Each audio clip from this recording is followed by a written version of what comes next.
मैं तो बहुत कम खाती हूँ फिर भी मेरा वेट गेन हो जाता है। मैं इतना वर्कआउट करती हूँ उसके बावजूद मेरा वेट उतर नहीं रहा। क्यों? क्योंकि my metabolism is slow. Hi guys, I'm Vinita Kar, a premium coach at My Health Buddy and I also create courses for MHB Academy. हम आए दिन हमारे मेटाबॉलिज्म को ब्लेम करते हैं जब हमारा वेट गेन हो जाता है या फिर हमारा वेट लॉस नहीं हो पाता है। बट आखिर ये मेटाबॉलिज्म है क्या? आइए समझते हैं what is metabolism, how it affects us and can we boost it. अब हमारी बॉडी जो है वो केमिकल है एंड केमिकल से बनी है। हमारे अंदर nutrients, enzymes, hormones, food, fluids, blood, यहाँ तक कि हमारा DNA is also a chemical. And metabolism is the set of all these chemical reactions which help us stay alive. कई बार लोग कंफ्यूज हो जाते हैं कि मेटाबॉलिज्म यानी केवल डाइजेशन, बट ऐसा नहीं होता है।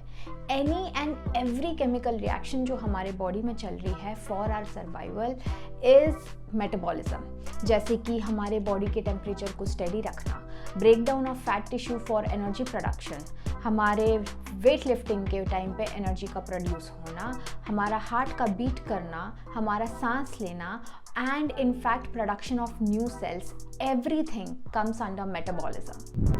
So in a nutshell, metabolism is anabolism plus catabolism. So anabolism is a process जहाँ पे हमारी body uses energy to make something. For example, all the extra glucose is converted and stored into fat tissues, energy is used. Catabolism is the process जहाँ पे our body breaks something to give energy.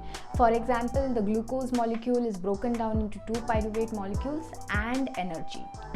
अब हम सब ने कभी ना कभी तो किसी से ये सुना होगा कि मैं इतना वर्कआउट करता या करती हूँ लेकिन मेरा वेट जा ही नहीं रहा। तो how does metabolism picture into this scenario? See, the basic principle behind losing or gaining fat is calories in and calories out equation. So if we eat less calories than we expend तो हमारा weight loss हो जाता है। If we eat more calories than we expend तो फिर हम weight gain कर लेते हैं। अब ये calories out equation is described by TDEE or total daily energy expenditure.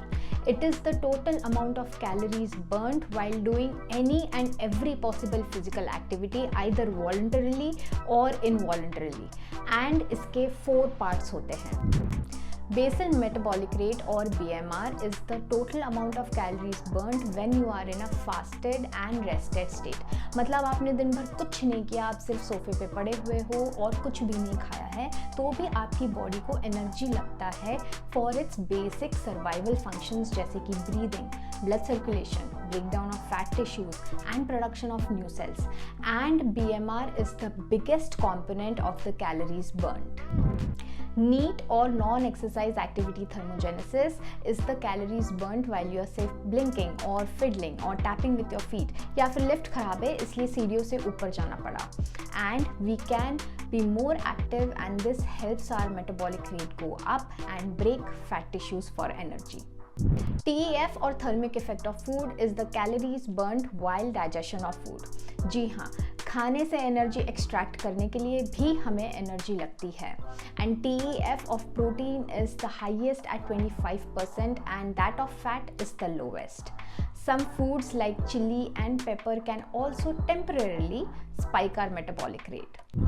Eat or exercise activity thermogenesis is the amount of calories burnt while we are doing specific mindful workouts.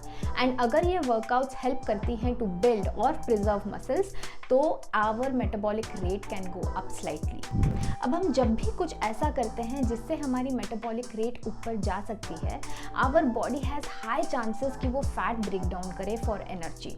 But अगर इसके बाद हम decide करते हैं कि बाहर जाके pizza और शेक पी लें, तो फिर हमारी बॉडी एनाबॉलिक स्टेट में आ जाती है जहाँ पे एक्स्ट्रा एनर्जी को वो स्टोर करती है एज फैट.